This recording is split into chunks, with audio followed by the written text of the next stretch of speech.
My name is Pyotr Smirnov. I have been a hunter all my life, like my father and my grandfather. The taiga was both my home and my work. It fed me with animals and fish, and in return it demanded caution and attention. I was used to loneliness and always relied only on myself. I knew every sound, every movement of the forest. That winter I found myself in a place where even animals rarely went. The taiga there was dense, the trees stood so close together that there was almost no space between the trunks, and the snow lay in even layers, heavy and motionless. I did not know the paths, but I walked at random, checking every step. The sun barely broke through the crowns, and the entire ravine seemed filled with blue shadow. When I first saw the vault, it seemed to me that it was a mirage. In the middle of the narrow passage, the snow curved into a glaze, thin and transparent, like ice glass. It hung a little higher than a man's height, and beneath it the snow was smooth, as if it were being pulled out by the wind, although not the slightest breath was felt. The arch seemed to hang by itself without support, with a slight tremor, as if alive. My dog stopped immediately. The fur on the back of her neck stood on end. She pressed her tail and whined low and drawn out, as if howling, but holding back the sound. I called her and tugged on the leash, but she stubbornly lay down in the snow and turned away, as if trying not to look in that direction. There was an animal terror in her eyes that I had never seen. I stood in front of the arch and felt how it pressed on me. Inside the arch, the snow was slightly lighter than around, and it seemed to glow with soft moonlight, although the sky was overcast, and the sun had not been visible for a long time. I noticed something strange. There were no tracks leading into the ravine. Not fox, not squirrel, not human. As if the taiga itself was bypassing this piece. I took a step, and the cold hit so sharply that it took my breath away. It was an unusual frost. It seemed to go inside the bones. I felt my teeth clenching by themselves, and my heart pounding dully, echoing in my ears. The complete silence was a gift. I couldn't even hear my own breathing. And only when I came out on the other side, the sound returned, but already muffled, as if through ice. The dog did not follow me. I looked back. She rushed back in my tracks and disappeared between the trees without even turning around. At that moment, for the first time, I thought that it would be better to go back myself, but the arch behind my back darkened and became denser, as if it was filled with shadow from the inside. I did not dare to go back through it. At first, everything seemed normal. I walked on, spent the night by the fire and hunted. But after a couple of days I noticed strange lines under the skin. First, a thin strip appeared on my wrist, as if I had hit myself. But it did not turn blue, but darkened, like a crack in the ice. Then there were more of them on my other arm, on my chest. They did not hurt, but the skin there was cold to the touch, as if I were holding snow in my hand. At night, I began to hear a crack not around me, but inside me. As soon as I turned or bent my fingers, I felt as if thin ice was breaking deep inside my body. Sometimes the cracking sounded on its own, even when I was lying motionless. Then it seemed that my heart was no longer beating in my chest, but somewhere deeper, in the ice crystals that live inside. People in the village noticed that I had changed. They said that I was giving off a cold feeling. One old man, seeing my hands, only shook his head and said that such marks were left not by the disease, but by the forest itself, but no one explained what this meant. A week later, I noticed another one. Patterns remained on the snow where I sat or slept. The ice showed right on the surface. Thin lines, like a web of cracks, radiated from the center, as if I myself were emitting frost. Sometimes these patterns resembled a network of branches or a map of riverbeds, only too regular. And every time I remembered that vault and the enemy, it seemed to me that it was not behind me, but somewhere inside me. As if I had passed under it more than once, but continued to walk through it every night, and with each day it closed in tighter and tighter, drawing me into itself. The longer I lived after meeting the vault, the more I understood that something alien had settled inside me. The cold was no longer felt outside, it was inside. I could sit without mittens on the snow and not feel the frost, but white traces of steam left my palms, and the snow beneath them turned to ice. I did not sleep at night. As soon as I closed my eyes, a cracking sound began, at first quiet, like a branch breaking in the distance. Then closer and louder. It was me who was cracking. My bones responded to every movement, like thin ice on a river in the spring. Sometimes I would wake up and see that my breath was coming out not as steam, but as frost. Thin needles would settle right on my chest, on my hair, and on the blanket. After a few weeks, the lines under my skin had turned into a whole network. They ran along my arms, chest, neck. And each bend was like the frozen riverbeds that I saw from above when the taiga was exposed in the spring. Sometimes a glow would appear in this network. Barely noticeable, blue-white, like the full moon on snow. One night I went to the river to check the selkies. The forest was quiet, not a single sound. And suddenly I heard a crack, but not in myself, but around me. The snow ahead was cracking, like ice. And from the ground under the fir trees, lines emerged, just like mine, under my skin. They spread out like a network, as if everything around me had become an extension of my body. It was then, by the river, that I first realized that I could control the cold. I stretched out my hand, and the ice on the water began to crack, although the frost was light. I held my breath, and the water became covered with a crust. When I squeezed my palm, the crust cracked, and the cracks repeated the pattern of my lines under the skin. After that, I began to notice strange things. The dogs did not come near me. They huddled near the kennels, and then howled all night. The crows flew into the trees, but did not caw, only silently watched.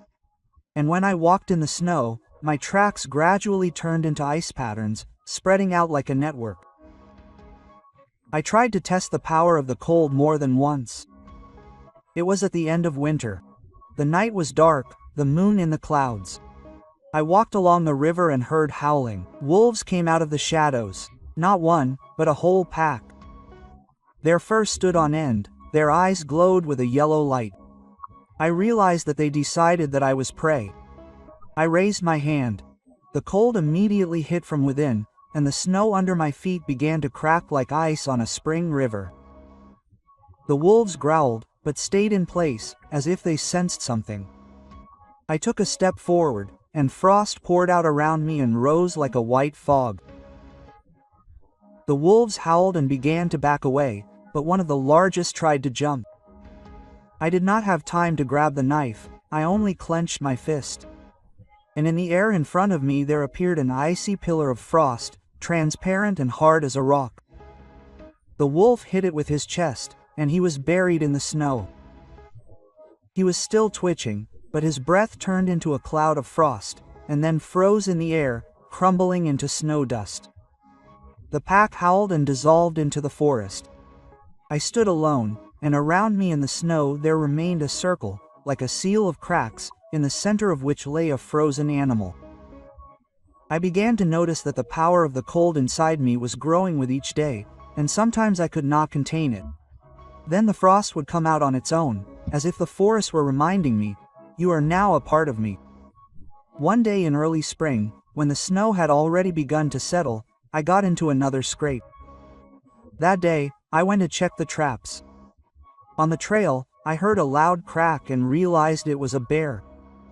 The animal came straight at me, shaggy, huge, with an awakened rage in its eyes. The bear rose up on its hind legs and roared. And then something clicked inside me. I stretched out my hands, and the air around me darkened. The cold came from the ground, like smoke.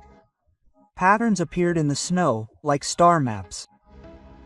The bear took a step, and his paw sank into the ice, although the ground beneath his feet was thawed. He growled, but when I clenched my palms, ice spikes burst from the ground. They glittered in the moonlight and closed in a ring around the animal. He fought, tore with his paws, but the ice squeezed him tighter and tighter, and soon only steam was billowing from his mouth. Then everything went quiet.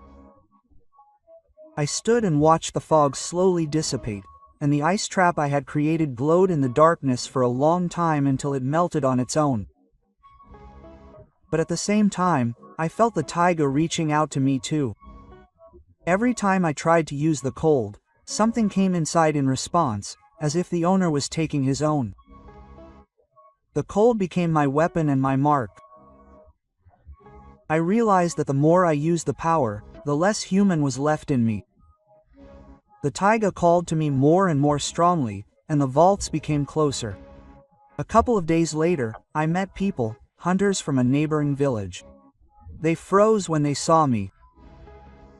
One said, "You smell like a winter road in a glacier." Another looked closely at my hands and crossed himself. I tried to explain that everything was fine, but I saw them backing away and realized that my face had changed.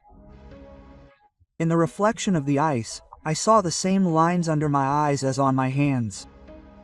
The frost already lived in my features. After that, I began to avoid people. Dogs howled when I passed by, and crows rose from the cedars, although they had not been afraid before. The last time I went into that ravine myself, I wanted to make sure that it all began there.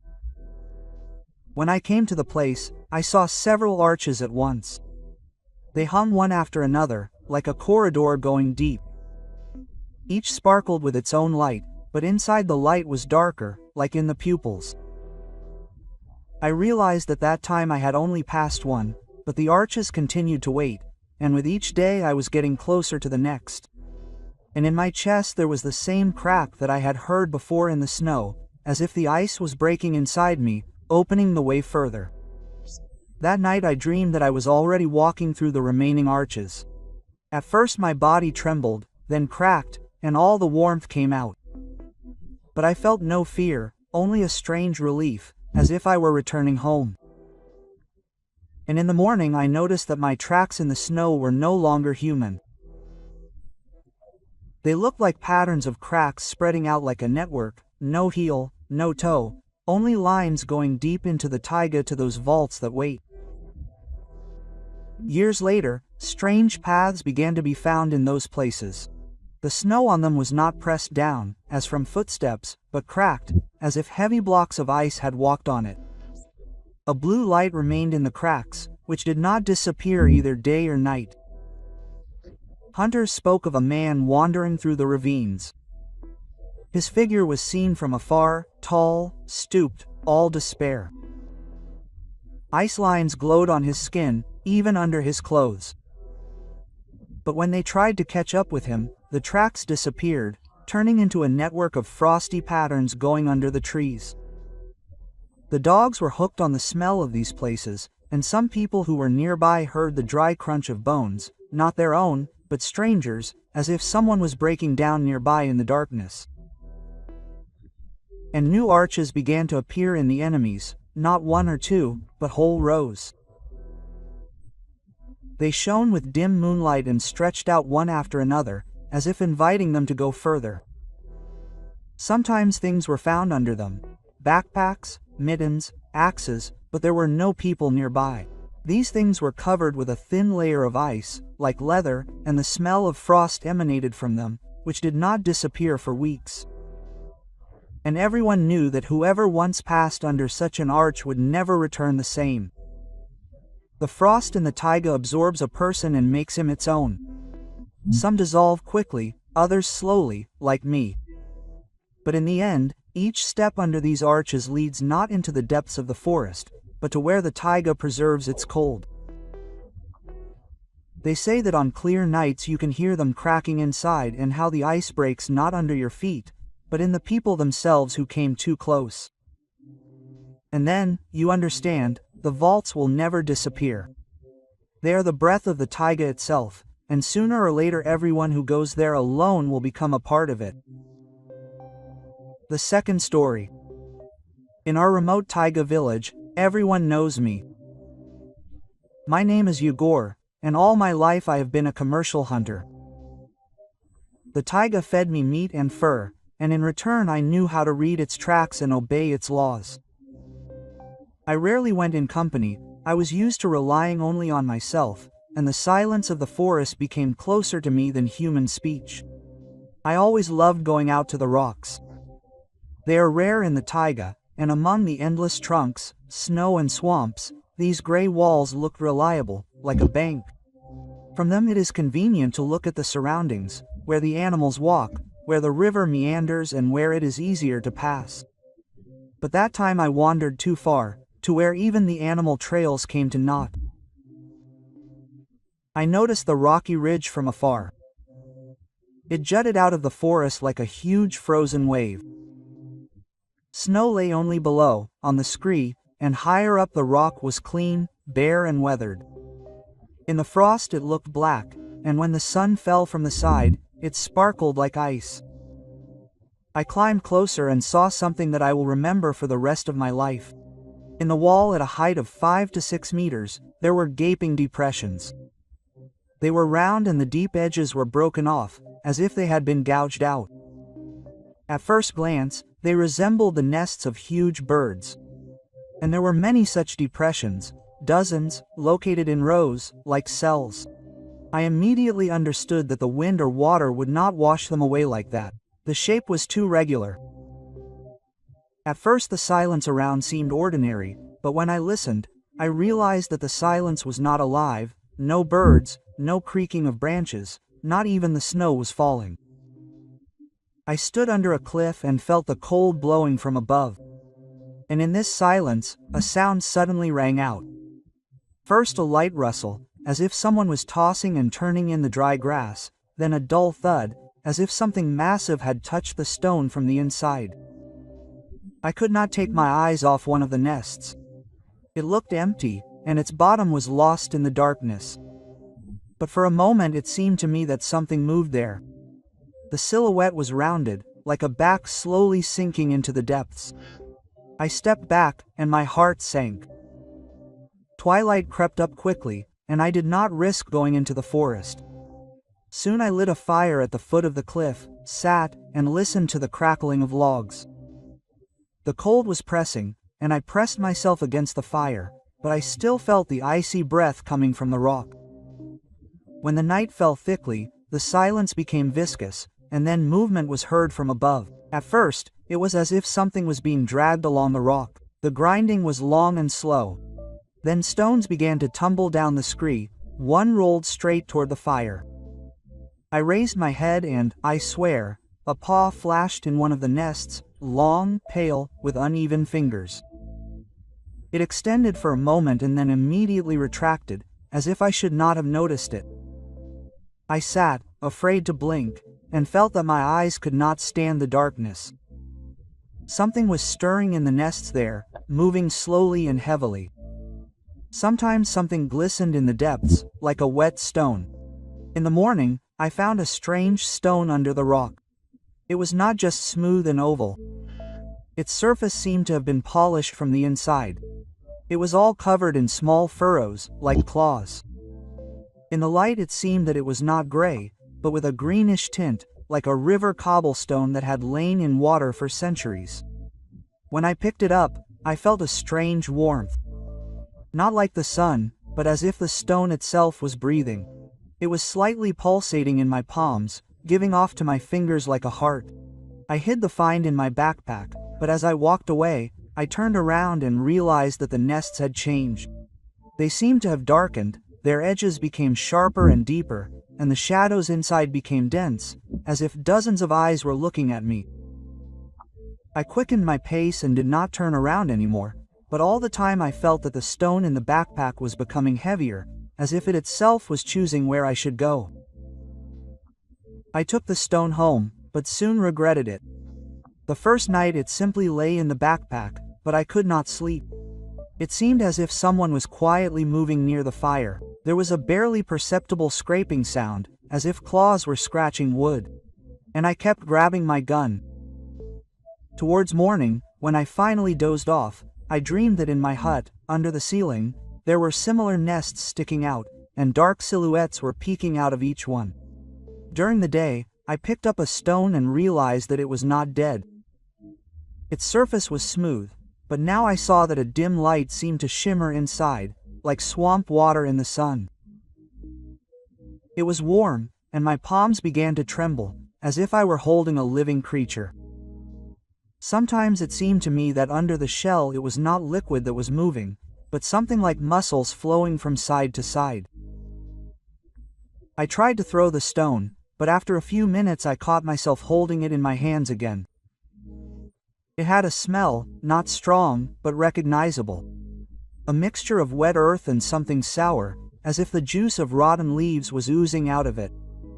On the third night, everything got worse. I woke up from a sound coming from the corner of the hut in the darkness.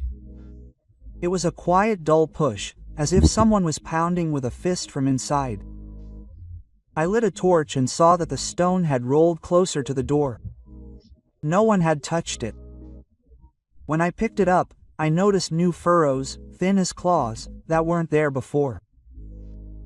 After a few days, I began to have difficulty breathing. It seemed that the air in the house had become thicker, as if the stone was pulling something out of it. I took it out into the yard, but during the night I heard a familiar grinding sound. Only now it was coming from all sides. The dogs howled and tore at their chains, but they didn't run to the forest, but on the contrary, they tried to hide under the walls. The next day, I decided to return the stone to the place where I found it. The road was difficult. The backpack seemed 3 times heavier, although there was almost nothing in it except the stone. Sometimes I felt something pushing dully inside. When I approached the rock, the sun was already setting. The nests looked different. They were darker, the edges were sharp, like teeth, and something seemed to be moving in each one. There was a rumble, as if from a deep cave, and the earth trembled from it. I took out the stone, but it seemed to have sucked onto my hands.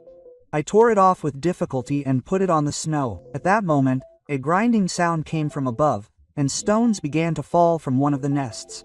A silhouette flashed inside, dark, huge, with long limbs. I froze, unable to take a step. The stone in the snow began to crack. Lines ran along the smooth surface, like a spider web. A weak light, dim and yellowish, burst out of the cracks. Something began to move inside. I wanted to run, but I could already hear footsteps behind me. They were heavy with scree. I looked back and saw dozens of eyes in the twilight. They glowed in the depths of the nests and looked down. A paw stuck out of each nest, long, pale, with claws. They were in no hurry, they just stretched out, as if they knew that I would not leave. I dropped my backpack and rushed into the forest. I ran for a long time until I fell into the snow, but even there I could hear a rumble behind me. It was not through the air, but through the ground. It seemed that the whole rock was breathing, and its breath was driving me forward. I never reached the village. I came to the hunting team's guardhouse. People found me exhausted with deep scratches on my arms. Since then, I have always felt that this stone is inside me. At night, a dull push comes from my chest, like once in the hut. I'm afraid it's not a heart. I'm afraid the stone has found a new nest. A week later, I learned that another hunter had found someone else's things under that rock. Mittens, a knife, and a gun. They were all scattered on the rocks, as if someone had shaken them out from above. But there was no body nearby. I didn't explain that they were mine. Since then, more rocks have been found near that ridge, smooth, oval, with grooves. People said that they were hollow inside, but sometimes light came from them at night.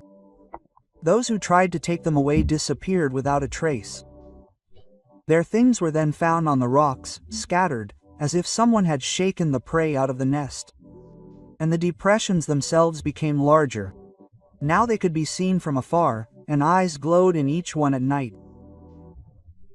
In the villages they whispered that in the taiga there are not birds or animals, but something else that hatches its offspring in the rocks. And anyone who touches them becomes just another prey brought to the nest. Story 3. In our village they call me Grandpa Kuzmich. As long as I can remember, I lived in the taiga. Hunting, fishing, procurement. But that autumn the forest opened up to me in a way I had never seen it before. In late autumn the taiga became heavier than in winter. The snow had not yet formed a thick carpet, and each step I took on the wet moss echoed with a damp sound, and the branches crunched as if bones were breaking. The air carried the smell of rotten leaves, rot and something metallic, as if rusty water was flowing underground. On such days, the fire became the only boundary, and its light the only island in the impenetrable darkness. We set up camp in a clearing where a winter hut had once stood. All that was left of it was a chimney, black as a charred post. Around us were old fire pits, black circles strewn with white fish bones, gnawed so cleanly as if they had not been left by people or animals. The ground beneath them was dry, as if the fire had been burning yesterday, although there was a damp cold all around. The clearing seemed unnaturally cleared, not a twig, not a fallen pine needle. There was almost no moss, as if someone had constantly raked the earth with their hands. When the fire gained strength, the fire painted the nearest trees copper. That was when movement flashed over the treetops. A flash of blue, bright as red-hot steel, and a heavy shadow that made no sound. A bird landed on a spruce and froze, as if someone had hung it there. I froze.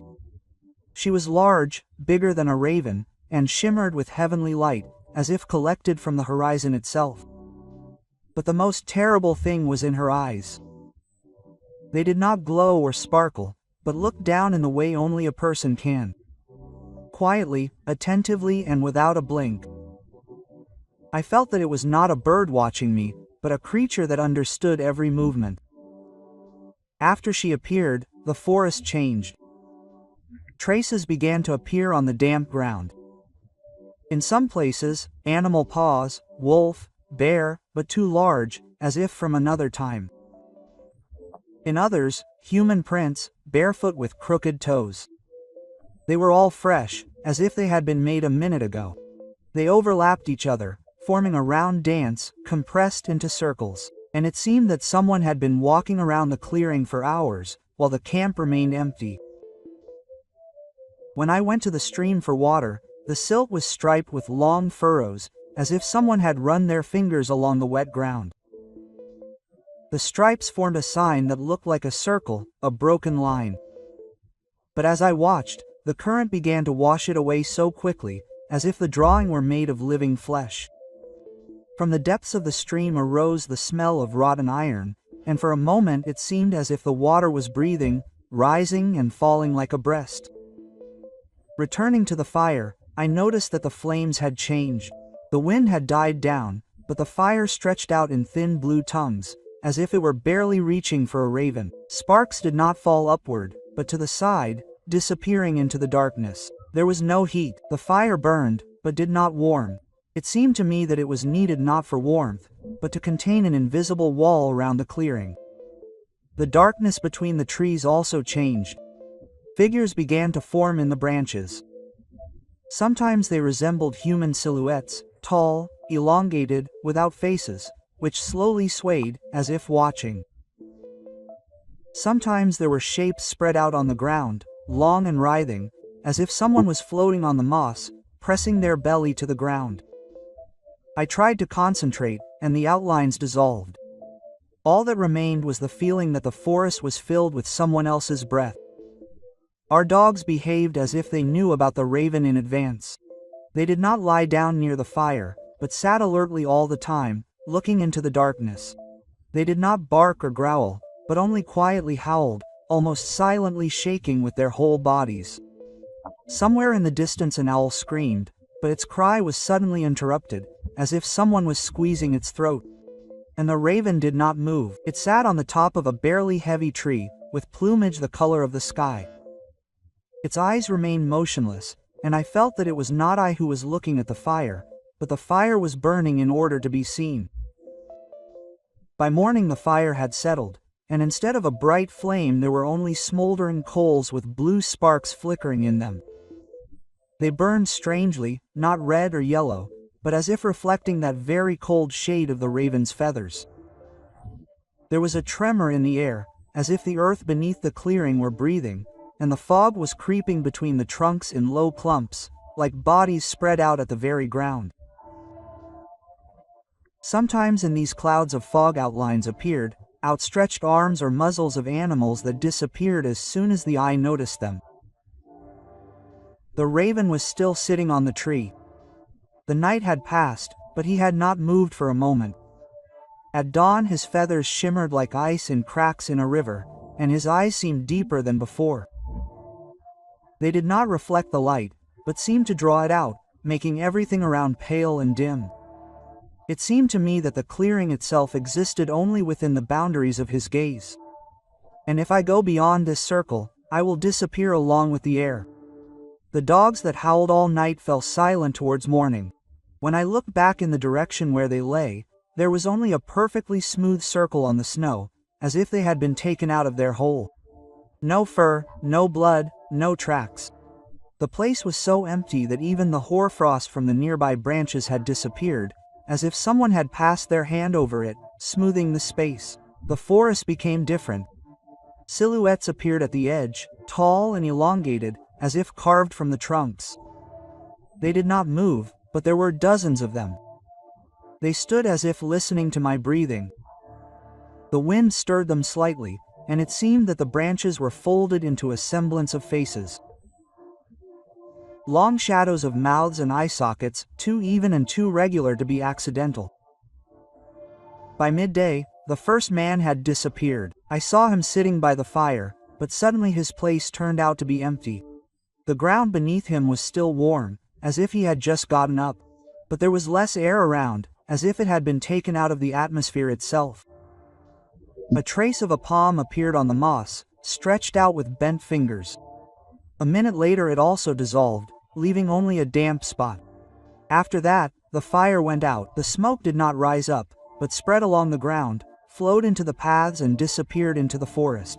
The fire pit grew cold faster than it should have, and the ashes turned gray-blue, as if someone had sprinkled them with powder. The raven was almost gone, but the feeling of being watched did not disappear. On the contrary, it became stronger, as if he had moved somewhere closer and was watching not from above, but from all sides at once. The paths around the clearing were filled with tracks. There were hundreds of them. Human bases, feet, animal paws, hooves. Everything was mixed up. The tracks led in all directions, went into the forest and returned. But not a single one went back to the village. Between them there were funnels, deep with steam that rose even during the day.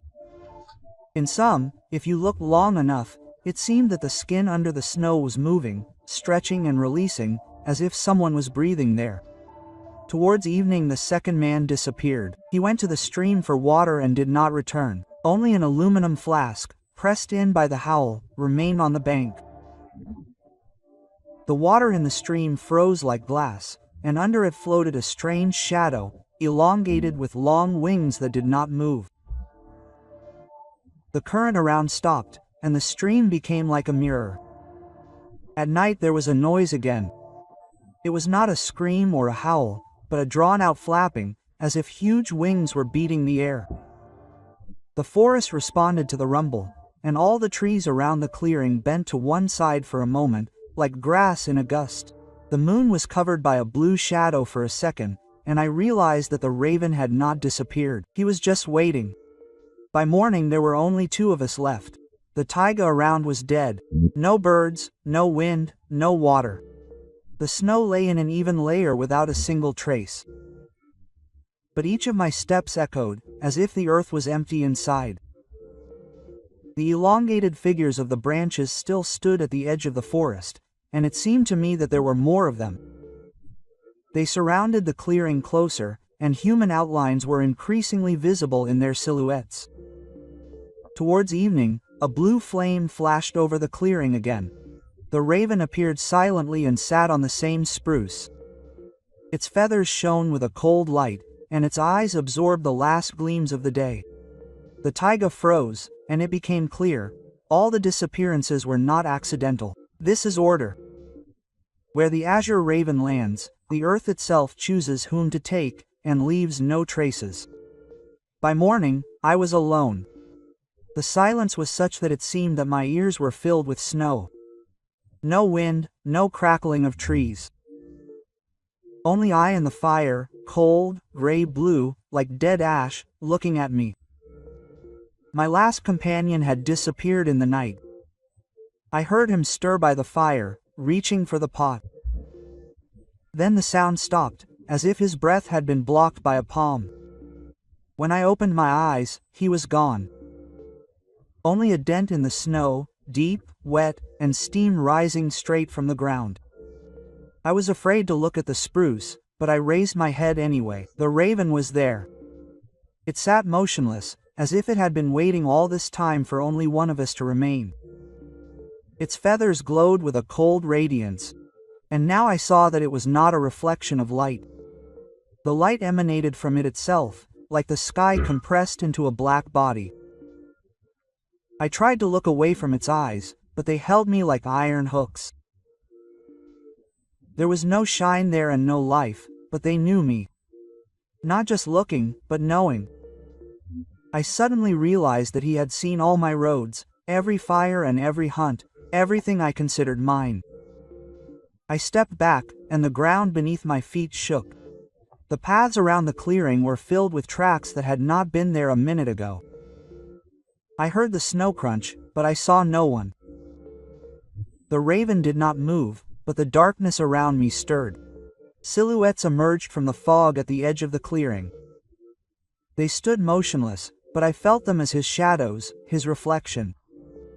I raised the gun, my fingers sliding over the metal, wet with sweat. I knew that shooting was pointless, but my hand cocked the trigger of its own accord. The raven spread its wings. It was not a movement, it was a roar. The entire forest bent like grass in a hurricane. The air twisted, and I fell to my knees. The darkness opened up before my eyes, and in it his feathers shone like pieces of cold sky. He did not fly. It was there, in front of me, huge and heavy, and yet silent. I saw every curve of its wings and every feather, but they were not a bird. They were the boundaries of something greater and infinite. I closed my eyes. Pictures flashed inside my head. Campsites where there had never been people, fires burning without heat, and clearings cleared to the ground. I realized that all this was repeated always. The raven landed and the earth took it. When I opened my eyes again, it was standing next to me. Not a bird, but a human figure, elongated, wrapped in a blue glow. The face was smooth and empty. But I recognized myself in it, my eyes, my steps, my memory. I did not hear the flapping of wings. I felt the earth breathing beneath me, and I understood that the fire was the last boundary. Now it was gone. I do not remember how I fell. It seems that I did not even fall. The earth itself rose to meet me and sucked me in like breath. Pain, but not where I expected, not in my body. It seemed to dissolve and scatter across layers of earth, moss and snow. And the pain sat in my memory. Every picture of my life burned like coal. My mother's face, the first shot at a duck, the laughter of friends on a hunt. All of it flared up and melted, leaving emptiness. I tried to scream, but no sound came out. Instead of a voice, cold steam burst from my chest and rose in a thin stream to the raven. He sucked it in, and I realized that I was now screaming with his breath. The darkness around me began to stir again. Those elongated silhouettes that stood at the edge of the clearing came closer. I began to see them differently, not with my eyes, but with something new. They were not strangers, they were the same as me. They were the ones he had taken before. Their faces dissolved, but the shadows of memory still smoked inside them. A moment later I recognized one, an old huntsman whose tracks I had found in the taiga many years ago. He had long been considered missing. Now he was part of this circle and stood in silence.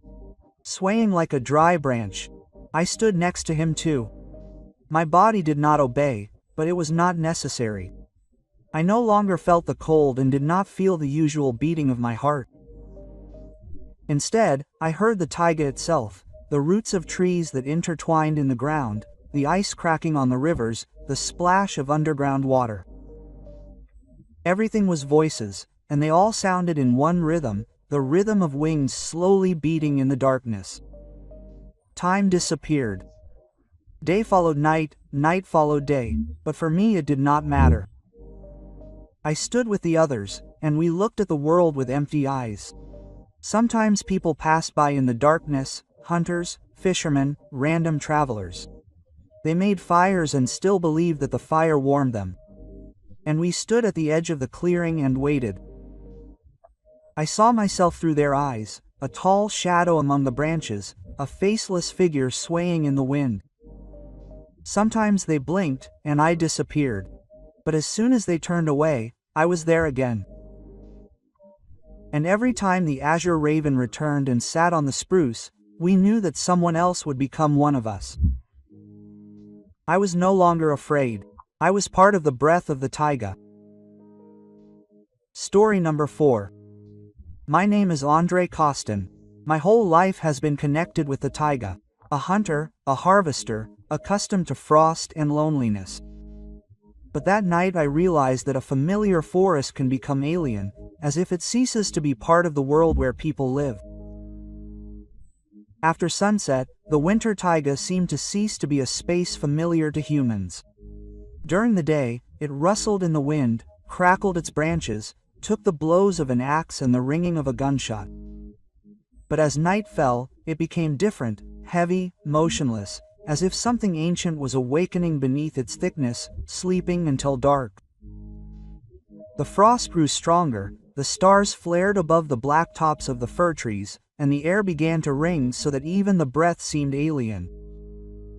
I walked on the crust, trampling a narrow path laid out by others long ago.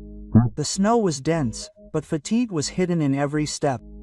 Since the road went through hillocks and ravines, it wound along a stream, where the distant roar of water could be heard under the ice. The area was familiar to me.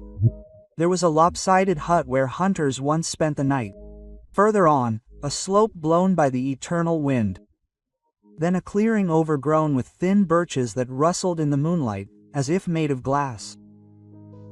I had seen all this many times, but that night the forest seemed to narrow.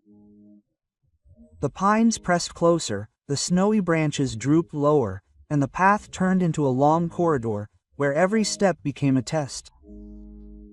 At first I thought that the strange creaking behind was just a play of silence. In the taiga, you often hear your own steps, reflected by the wind, as if someone is repeating your path with a delay.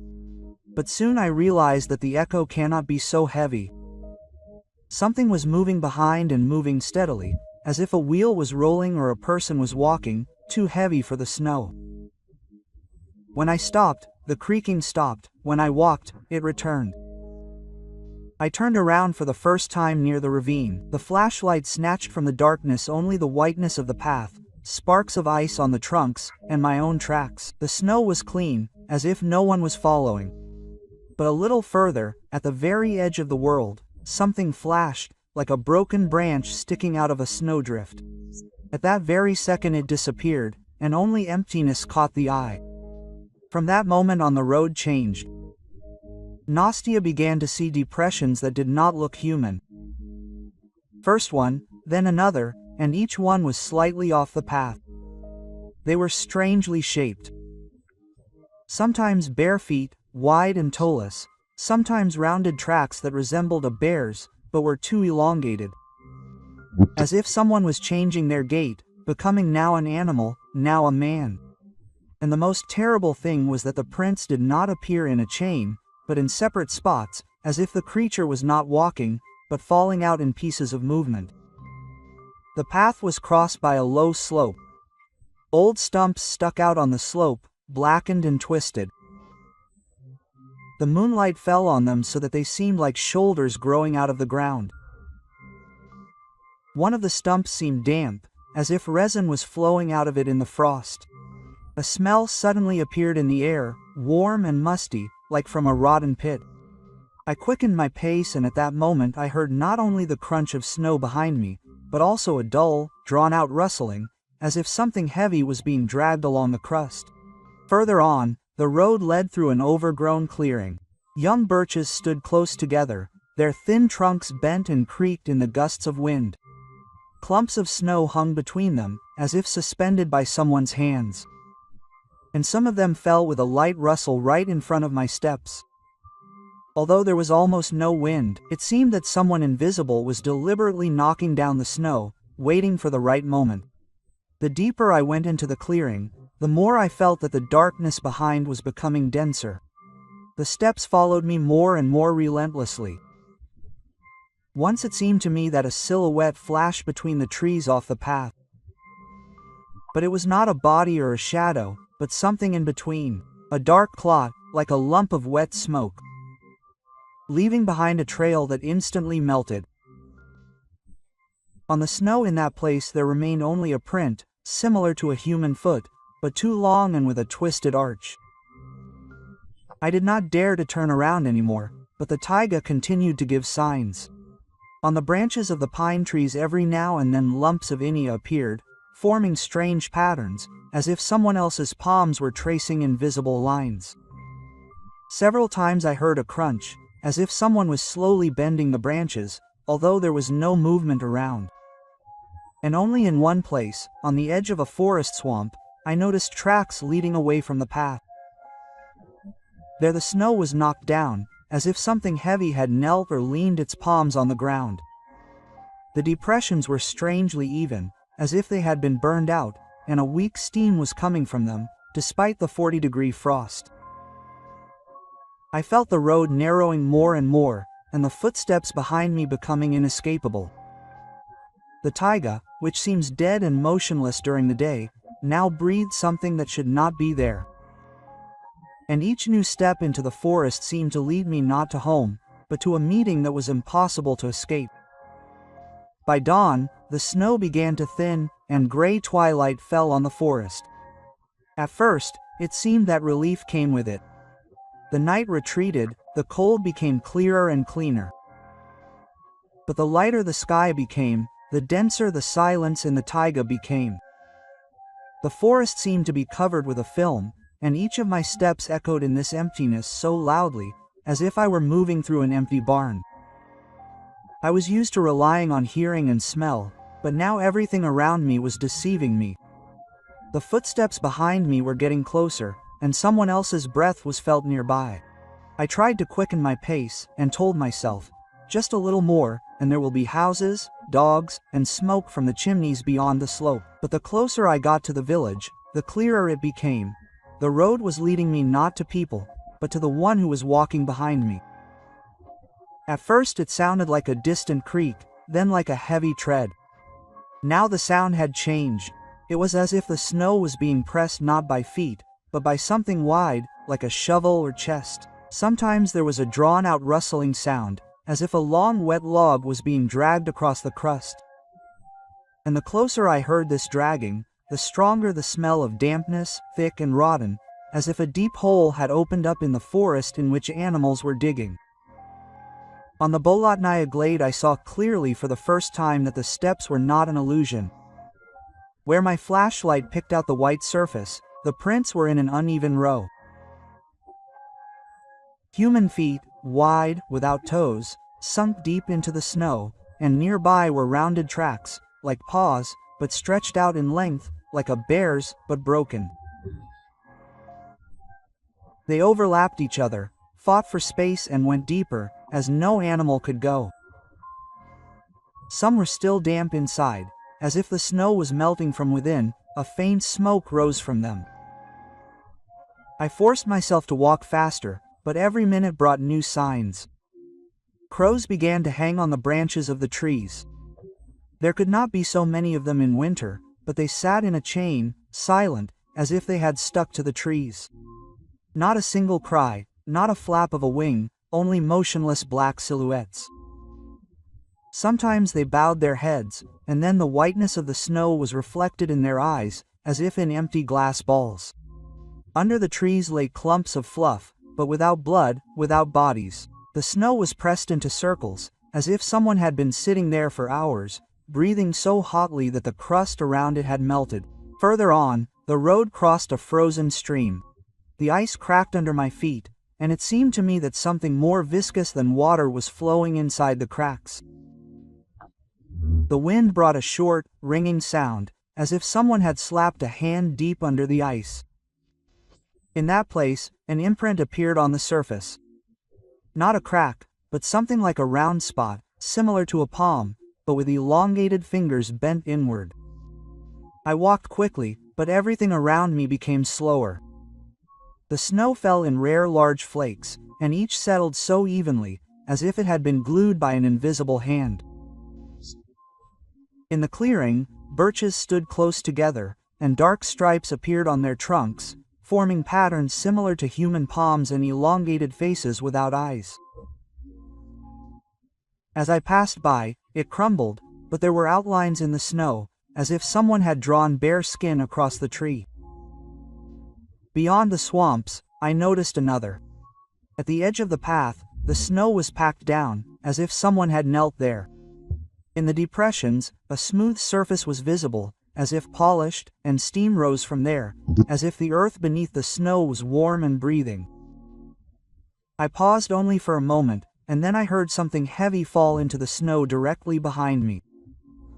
I did not turn around, but the whole forest echoed with a rumble, as if a blow had rolled through the roots. The closer I got to the village, the more I felt that the steps were not simply following me, but pushing me. In several places, the prints in the snow no longer resembled legs or paws. They were funnels, dark and deep, like holes in the crust, from which steam came.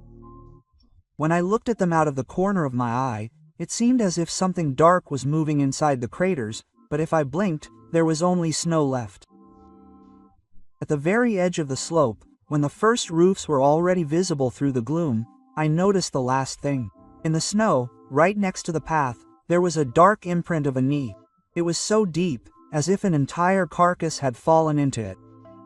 Nearby, a little further, two long traces of palms were visible, stretched out with bent fingers. The snow around was damp and warm, and a steamy haze rose, disappearing straight into the frosty sky. I did not turn around, but the steps behind me became so close that each new breath no longer felt like my own. And somewhere nearby, behind the very last turn of the path, it was as if someone who never had a face but always found the way behind me was already standing. Soon I saw the roofs of the village, but there was no relief. On the contrary, I felt as if the road had been leading me here all this time, to this line where other people's steps almost become my own. I went down to the first yards. The dogs greeted me with barking, but they barked strangely. They did not rush or rush about, but drew out their voices long and plaintively, as if at a dead person. Smoke was billowing from the windows, but not a single person came out. I stopped, expecting someone to look out and ask what the noise was, but no one came out. It seemed to me that the silence in the village was not silence, as if it was breathing with what was following me. I approached the house of an old man I knew, the huntsman, and knocked. A lamp was burning inside, but no one answered. I made up my mind and pushed the door. It turned out to be unlocked. The hut was warm, there was a smell of a stove, but the room was empty. There was a mug of unfinished tea on the table. There was a piece of bread lying nearby, as if the person had just stood up, walked out and disappeared. I felt it with my back. It was still here, behind the windows, behind the door. It hadn't come in, but was waiting. The dogs continued to howl, and I decided to look back out into the street. In the snow, right in the middle of the village street, fresh prints were dark, the same ones, deep and wide, sometimes resembling toeless feet, sometimes paws. They led to my house, to a small hut on the edge of the village. I was overcome by a shudder, and I realized that this creature was not following me, it was leading me, and the entire journey from the taiga to the village was not an escape, but a road to a meeting. I hesitated, but my legs themselves carried me to the hut. The door creaked, letting me into the emptiness. Everything was in place. The bench, the gun by the wall, the lamp. but the air inside was damp, as if a lump of acrid steam had risen from the ground. I wanted to light a fire, but I didn't have time. There was a heavy blow behind the wall, as if someone had leaned on it with their whole body. Then the second snow around the house began to crunch, and it became clear that it had come. I stood, pressing my back against the wall, and listened to the steps going around the hut in a circle. Then there was silence, only the dogs howled at the other end of the village. And suddenly I understood the worst thing. It became warmer in the house, as if it were already inside, as if it had been here all the time, and I had simply come to where it was waiting. I felt my breath in the semi-darkness. It was no longer mine. I stood in my hut for a while, pressing myself against the wall, and waited. Nothing happened, only the crackling of the stove and the dogs in the distance. But the longer I stood, the more I felt that I was no longer alone. I raised my eyes to the window. The glass was covered with frost, and outlines suddenly appeared in the patterns. First, palms, outstretched with long fingers, as if someone had applied them from the outside. Then the outline of a face, but there was no face, only emptiness, a dark hollow, a gap from which cold seemed to ooze. I wanted to recoil, but I couldn't. My feet were rooted to the floor. My heart was beating so hard I was afraid to hear it. Then I realized, it was he who was faceless. He didn't knock or break down the door. He simply was, and that was enough to get rid of it like a box. I heard his breathing, but it was strange. Each breath sounded as if I was taking it myself. And each time it coincided more deeply with mine. I grabbed the gun, my hands were shaking, but I raised it and pointed it at the window. My fingers lay on the trigger, but at the same moment I realized there was nowhere to shoot. Before me was something that had no body, no face, not even boundaries. It was everywhere, in the window, in the walls, in my breath. Then I closed my eyes and in the darkness I saw it more clearly than in the light. There was a figure standing in front of me, tall, stooped, no eyes, no mouth, just a smooth emptiness where you could fall through, like into black snow. I felt that if I looked longer, I would disappear, dissolve, as if I had never been there. I don't know how much time passed, minutes, hours, eternity. Then the palms on the glass disappeared, the silence returned, the dogs fell silent. I was alone. But since that day I know, it has always been there all my life, in every step through the taiga, in every night by the fire and in every dream.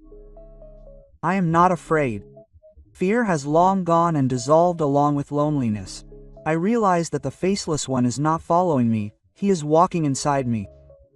And anyone who hears the heavy creak of footsteps behind them, who notices a fingerprint in the snow without fingers and sees steam in 40-degree frost, will understand that this road is one for everyone, and it always leads to him. The faceless fellow traveler does not lag behind. He's just waiting for you to stop looking back.